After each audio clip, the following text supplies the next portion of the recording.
And welcome everybody to the Daily Space Weather. I'm your host Dan, aka smAsho. Shout out to Smash staff. How is the new mic working out? We've got coronal mass ejections. Yes, more of them. Earth spins faster. Is it because of disaster? So astounding footage today of the sun, and you can see down here in the lower right corner here where my pointer is located, coronal mass ejections in 171 angstroms. We'll let that play through. You can see great footage of that. And once again, they do not appear to be Earth facing. Let's take a look at the view from Lagrange point 5. And that's where stereo A is located, by the way. And there's what's going on out there. So Earth is indeed in this vicinity. These coronal mass ejections appear to be once again directed in a westerly direction, southwesterly direction. So we don't see much, if any, ejecta being directed toward Earth. Here's the raw image. We were just looking at the difference image.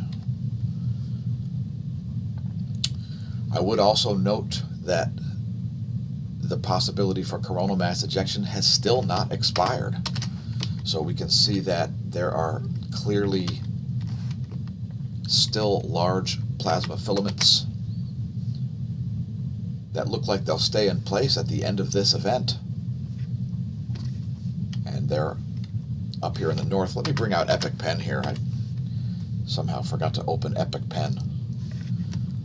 Too much stuff going on. So again, that's from Lagrange point 5 there. We were looking at stereo A's coronagraphs.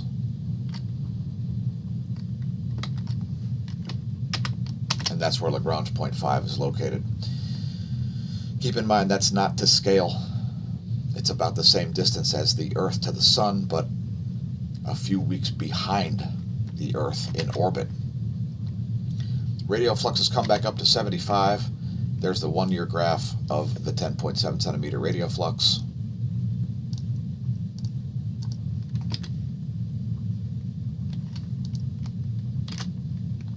And there's the radio flux compared to sunspot progression. You can see how proportional that indeed is.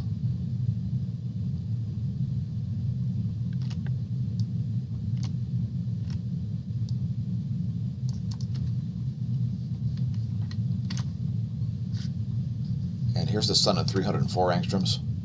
We've used the browse data feature here on SDO today to show that filamentary eruption there in backward and forward. Yep, it's part of the live stream. So again, there's still plasma up here in this area, and I think at the North Pole as well. Yeah, there, you can see a bunch of plasma up there. Right up here. So here's the view on HelioViewer, and you can see these large bubble-like features staying quite intact there at a great distance on the LASCO C2. And here's some video of that as well. Let me just make sure that this is coming through and check the stream. There we go. It looks fine to me. All right, here we go. So there's the C2 and C3.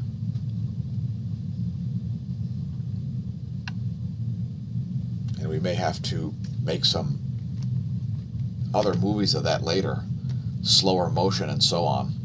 Here's a close-up. Looks like a pretty high-speed coronal mass ejection there. Your best bet to look at this one currently is the stereo A difference imagery. And we'll zoom in closer and closer to the sun here.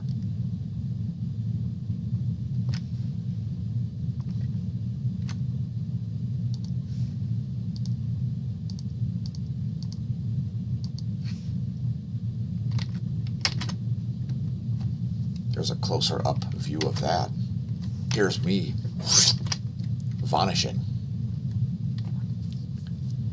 And here you can see part of the C2 coronagraph, as well as close-up imagery there. And you can see some of the plasma did land back on the sun right in this area. Let that play through a second time, maybe a third time.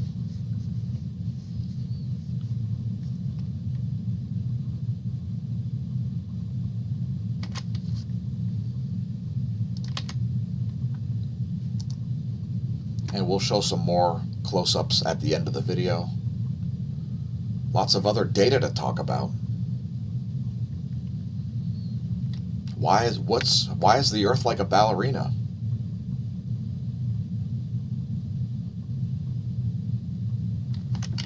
All right, and let's move on to our Smash Lights segment. Please don't forget to press like and subscribe. And if you haven't checked out our playlists, check them out at youtube.com/smashomash/playlists. This is a little inserted Smash Lights section. We'll be making a Smash of the Week episode, a Smash Hole of the Week, that is. And we'll be changing that to WEAK. We are streaming live to Twitch, by the way. Thanks to our Twitch viewers. Our URL there is twitch.tv/smashomash. Thanks to everybody who watches the videos on YouTube, like the premieres and so on. Please share with your friends and foes and your science noobs and your science pros if you haven't checked out the playlists. One of them is smashomash.org presents The Sun. Here's a little bit of footage with original music from Part 5.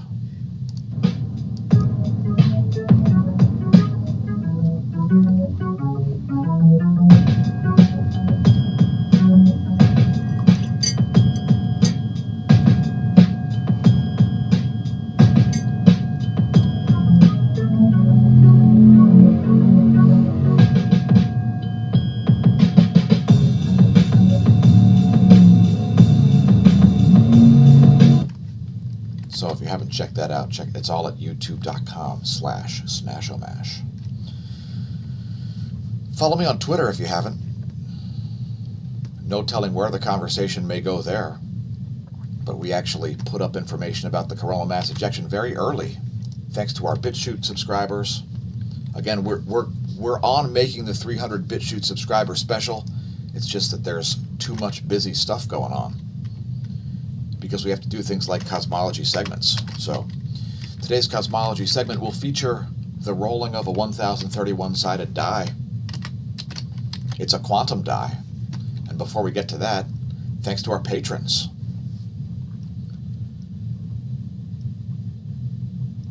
If you'd like to become a patron, it's patreon.com/smashomash. Thanks again to the patrons, the true source of funding for the content, as we make just this side of nothing on YouTube. Here's our 1031-sided die, and today's random quantum number is 213. Have we seen that one before? I don't think so. It's some sort of X-ray something or other, obviously. That's odd. It's an X-ray source, which is known as a null.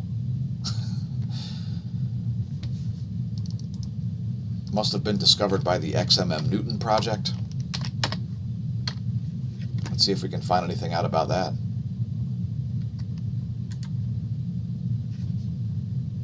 J063045.9.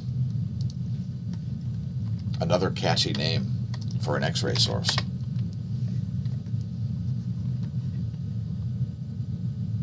And there is indeed a paper on that. A bright, soft X-ray transient.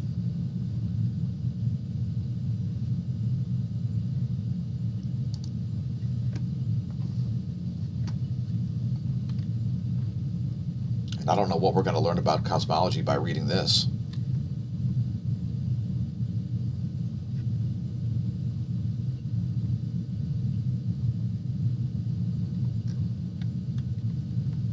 Perhaps we'll save that for a future cosmology segment.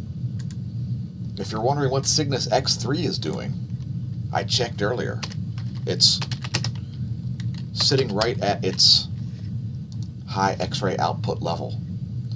So it's right around here on the historic graph, right around its normal peak of operations. You can see that 0.05 down there.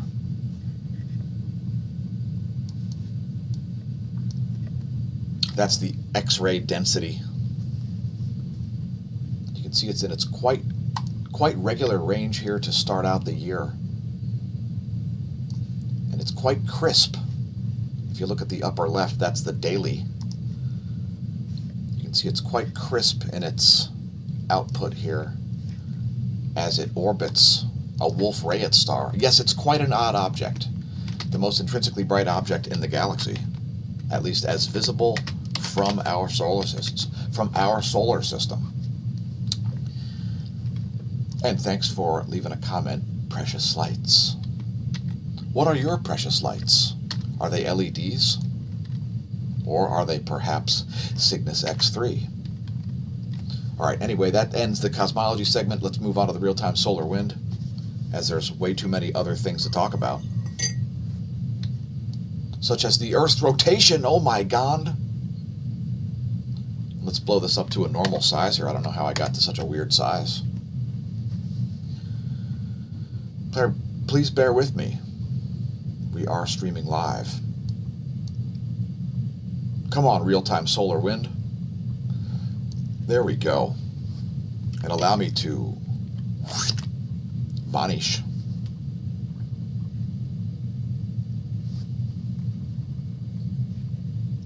We see pretty backgroundy levels here. Solar wind speed 379 kilometers a second. Solar wind density 4 protons per cubic centimeter. Pretty flat there. A KP of 0 for the past 6 hours. Today on January 8th, here's the Magnetosphere movie. It's 4 hours of data showing you pressure. Are you under magnetohydrodynamic pressure? Well, we're hoping you are. It helps do things like hold the Earth's atmosphere in place.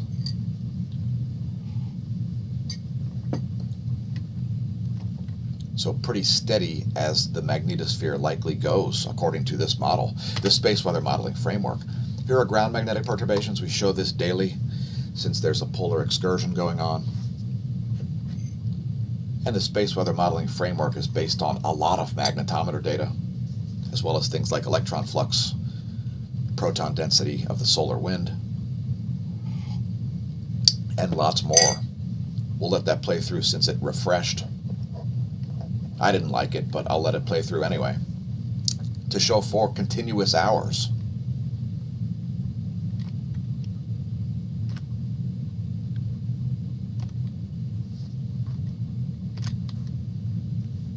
We don't see any proton strikes. Here are 3 different energy levels. Actually, energy levels. 10, 50, and 100 mega electron volt protons. We see flatlined proton flux over the past 3 days, and indeed the past few weeks. We see a small rising in the X-ray flux there, but nothing resembling a solar flare, as we've got 0 sunspots. Here are the magnetometers, which are measured at the Ionosphere layer, and those are looking a little anomalous here. And it's because there's been coronal whole wind streams and coronal mass ejections and all kinds of activity of plasma in between the sun and the Earth. There's the past 3 days. Here is some of the plasma between the sun and the Earth. It's a polarity diagram of the current sheet. And the Earth looks like it's still in the North Pole current sheet, which has grown since yesterday. Shown there in green, North Pole current sheet. Milky Way galaxy team for the win. It's the North Pole current sheet, folks, and the Earth's right in the center of the potential field force line there. Expect to see a little more normal reading out of the GOES magnetometer over the next day or two. Here's a coronal hole field plot. You can see some South Pole oriented coronal holes rotating out of the Earth facing portion of the disk. Otherwise, not a lot of features on the Earth facing portion of the solar disk. Not a lot of features, period. This image also shows you the sun's B field in blue. Here's another image which also shows you the solar magnetogram. and a quite featureless sun there. Shout out once again to Smash staff.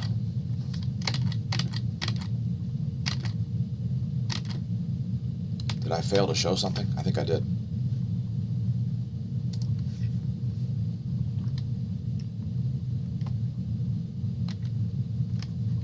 There's the coronal hole plot.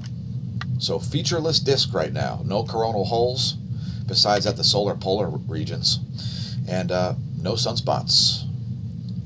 We did see a small increase in the radio output, but otherwise solar minimum-ish conditions on the Earth-facing portion of the sun, and indications that the planet is getting colder, or has gotten colder throughout the year 2020. In any case, here's the coronal magnetic field plot.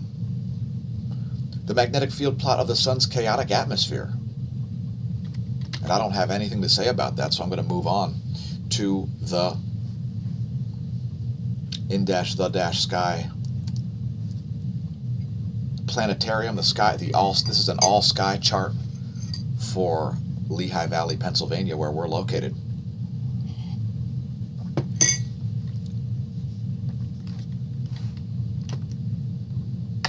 Let me just check the life of the stream in the comments here again. Yes. I apologize for the test pattern. It happens. We usually catch it and show the slides. So, cheers. And thanks for leaving a comment, Kathy Garden.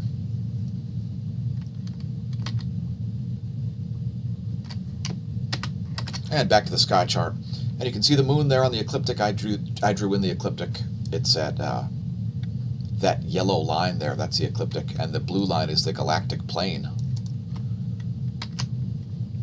Here's what's going on in the solar system. Frito-Lay is trying to take over by supplying the Galactic Federation with Doritos, which will contain questionable ingredients. There's where we expect things to be in a week, as Frito-Lay maintains its stranglehold on tortilla products in the solar system. Look for a possible Trump brand tortilla products coming soon. Frito-Lay's statement is that the Galactic Federation will be receiving only organic tortilla products that are non-GMO certified and are coming in flavors like hint of lime, Old Bay for some reason. I guess aliens like Old Bay. Next we'll talk electrons.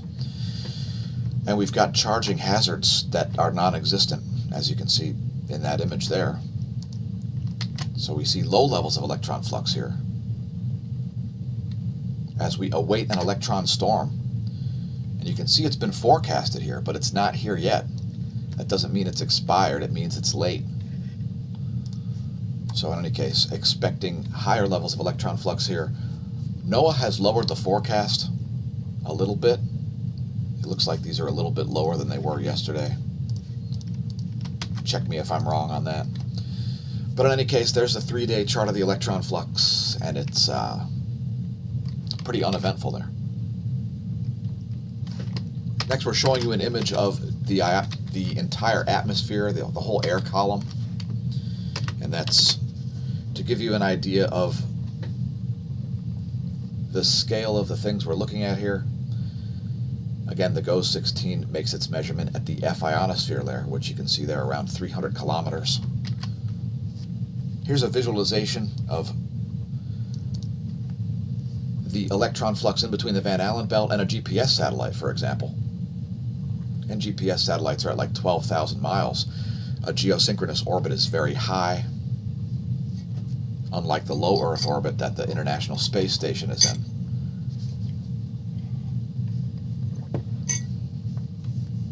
And we see significant levels of electron flux here over North America once again.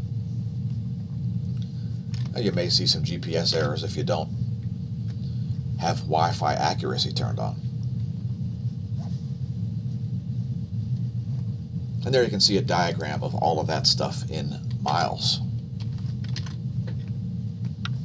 Next, looking at the ionosphere layer alone. So this would be the frequency at around 300 kilometers altitude.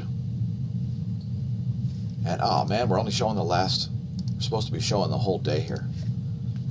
We're only showing 6 hours there. I apologize. Just give that a minute to load. I almost didn't catch that. There we go. Looks like we've got pretty good bandwidth. And the ionosphere is looking anomalous once again here. The southern hemisphere oddly charged, and northern hemisphere fairly normal. Southern hemisphere a little bit charged at nighttime. You can see those dark blue blobs there south of the equator. I don't remember that from last year. In any case, here's the latest image. That one coming in at 10 o'clock Universal Time. If you're wondering which volcanoes are erupting, so am I. Kluchevskoy is on the list. It's exploding. It's producing a 20,000-foot ash plume. Abico, 10,000-foot ash plume. Takono, 7,000-foot ash plume. Popocatépetl, which is on my bucket list, 20,000-foot ash plume. Fuego also exploding. 15,000-foot ash plume there. Sangay, volcanic ash not seen in satellite. Don't pole vault the caldera. And Sabancaya, seeing continuous emissions of gases and volcanic ash. Please don't attempt a back handspring over the caldera. And we saw a 6 magnitude quake here in Oceania in the past 24, at depth no less. And we'll just scroll up the list here. At USGS's earthquake site, 4.6 struck Vanuatu at depth. A 6.3 north of New Zealand in that ocean rift zone. That must have been the largest of the past 24, I think, a 6.3 magnitude at 224 kilometers.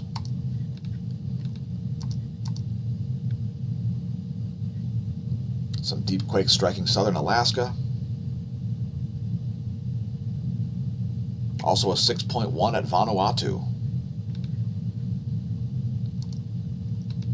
So a little bit normal, a more normal number of 6 magnitude quakes have showed up, but we're still seeing a drought of 7, 8, and 9 magnitude earthquakes, folks. Here are the jet streams of the Western world. Here are the jet streams of the Eastern world. I have no comment. Lightning Mapper on the GOES 16. Here's a real-time lightning map at lightningmaps.org. We just saw some strikes happen in the Pacific.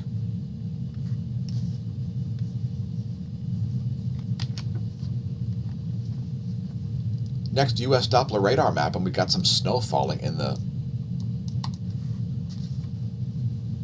east central region. Tennessee, North Carolina, Virginia, West Virginia, Kentucky, a little bit of southern Ohio as well. Here's a snow forecast. We're going to move this till tomorrow. There's where the Euro forecast is for tomorrow, 1 o'clock Eastern Time. So expecting a little bit of illumination. Yeah, illumination. A raised albedo effect and some effects in those areas. So let's talk about snow. Why is the Earth speeding up? It's probably because the oceans are cooling, or there's more ice being deposited at the poles. Because, well, it's a known thing that the Earth's rotation speeds up when water leaves the ocean, or contracts because of cooling, and ends up at the poles. So this is not rocket science. It's all over the news. I'm surprised certain YouTube channels are not aware of this already. Also, an indication that global warming is really happening is when the continents begin to flow toward the poles. So when the Earth slows down, it's typically because ice is leaving the poles and the continents flow toward the poles. Otherwise, there's ice gathering at the poles like there must be now, which is why 2020 had so many short days. And that is why the Earth is spinning faster. It's like a spinning ballerina. As the equatorial bulge shrinks, the Earth's rotational speed increases. It's just the way it works. It's a basic physical process. And since cold water is smaller than warm water, it takes up less volume. And that means that the Earth has less rotational mass at the equator, which messes with the timing of the day. So I don't know how certain YouTube channels who talk about this don't understand this fact, but it's fairly accepted geology nowadays. And I can't remember who to cite with the information about this, but he worked for the U.S. Navy for about 50 years. Not sure if he's any longer with us, but I stumbled upon this rabbit hole when doing some research on climate change. Speaking of the climate, here's what's going on with clouds over the U.S. And here's what's going on with water vapor. We see a weak low there over Tennessee. You can see a bit of a counterclockwise rotation there. Nothing to write home about. Stay tuned for bonus features. We're going to show you the intensitygram at full res, the colorized magnetogram at full res, to show you no sunspots, no particularly active regions. And of course, we've got to show you the rest of the HelioViewer movies that we took for the day, including, we'll start with the 304 angstroms. And you'll see the filamentary eruption and splashdown in the lower right.